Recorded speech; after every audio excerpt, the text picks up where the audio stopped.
Hola amigos, otra vez estamos aquí en la cobertura de Corona Capital Guadalajara y tenemos a una de las artistas pop del cartel, Tove Lo. Hi. How are you? Thank you for coming here from Mexico. Thanks for having me. I can't wait to play tonight. And you're coming, like starting a cycle, and releasing a new single, No One Dies From Love. And you just make the video in Mexico City. So yes. How can you tell us about the experience of being in Mexico City and recording it? I mean, it was amazing. The house that we shot in was one of the most beautiful houses I've ever seen. And I mean, I didn't get to see a lot of Mexico City because we were shooting for 20 hours a day. But no, it was great. I had such a good experience. The whole crew was amazing. So yeah, it was just a beautiful time. Yeah. And the storytelling is really interesting, and it really matches with the lyrics. Like cyber love and everything. Yeah, exactly. So how can you tell us with the idea that came up with the idea? I sent the song to a couple of my favorite directors, who are these Brazilian guys from they're called Alaska. Yeah. And I made a video with them before that we shot in Brazil, and it turned out really beautiful. Send them the song, and I just said all I want is for it to be very cinematic and feel very big, but it doesn't have to follow the story of the song. Yeah. And then Marco, one of Alaska guys, he called me and said, I think I have a really great idea. And he just basically told me the whole, like, what if it's a love story, but it's you and a robot, and it kind of starts with you being this lonely starlet in the in the 70s, and I just like, this is amazing, it's perfect. So yeah, we just went with it from there. It was very like I didn't even want to see any other ideas once I heard that one. I was like, no, this is what we're doing. Okay. And this is one of the first release from your own label. So right now you have now the responsibility to be the mother for many other projects, Well, I don't know. I haven't signed anyone else to my. It's only me. So well, far. But in the future. But in the future, yeah. I mean, I think it's probably something I want to do. I haven't fully thought if I want to start signing a bunch of artists. It would be very few, because I think I would want to be creatively involved and maybe sign someone that I can help write songs with and be sort of part of it creatively. Yeah.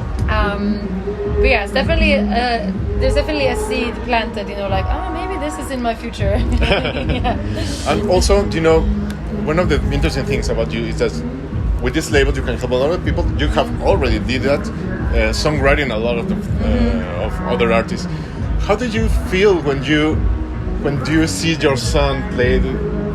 It's amazing. It's like you have many songs, your own songs, and some borrowed. I think. Well, I really love that. I think it's people often think like, oh, don't you feel like, oh man, I should have done that song myself, But it's not. I feel such pride when I see an artist that I respect and love perform something we wrote together. It's like it's a completely amazing feeling. So I never get regret over not doing a song that someone else is singing. I think it's just a really beautiful moment. But in your concerts, you have picked one of those songs that you have made for someone else's that you played for yourself, or? No, I think when I go into a session writing for someone else or with someone else for the project, I go in as a writer. I wouldn't go in and go like, you know what? Actually, I'm gonna take this one. It's not good. It's not very professional. Maybe in a concert you say, I'm going to sing it. Yeah, no. I think. Oh, you mean singing someone else's song that I wrote? Yeah, I've thought about that, but I guess I just have so many of my own that I need to get through. Yeah, of course. But maybe maybe that's a fun idea to do a cover of it, something like that. Yeah. How do you think, TikTok has changed the consume of pop music? Because maybe a song that you made many years ago, right now in TikTok, can be a phenomenon. Yeah. How can you see? Well, I saw that even happen with Habits. It got new life from some trend on TikTok starting, and yeah, I mean, it just makes me really happy. I think it's really cool that that's possible, Yeah. It's kind of like the app of everything could happen. Well, for the last question, the song "Glad He's Gone" has helped a lot of girls to get away with this troubled man, and it's a really beautiful song because it's like that girl You have to. It's friendship, yeah. Yeah. And like you should love yourself. Yeah. How did you feel the reaction of this? I thought it was a beautiful reaction to it. Yeah, it was a little tricky commercially at times because of the lyrics being like, you know, in English play.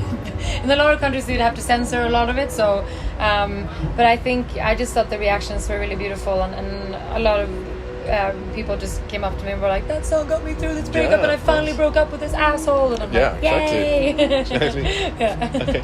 Well, thank you so much for this interview. Thank you for having me. And thank you for coming in Mexico, and I'll see you tonight. Of course. Yes. Thank you so much. Tove Lo, muchas gracias por la entrevista. Y bueno, seguimos aquí con la cobertura de Corona Capital.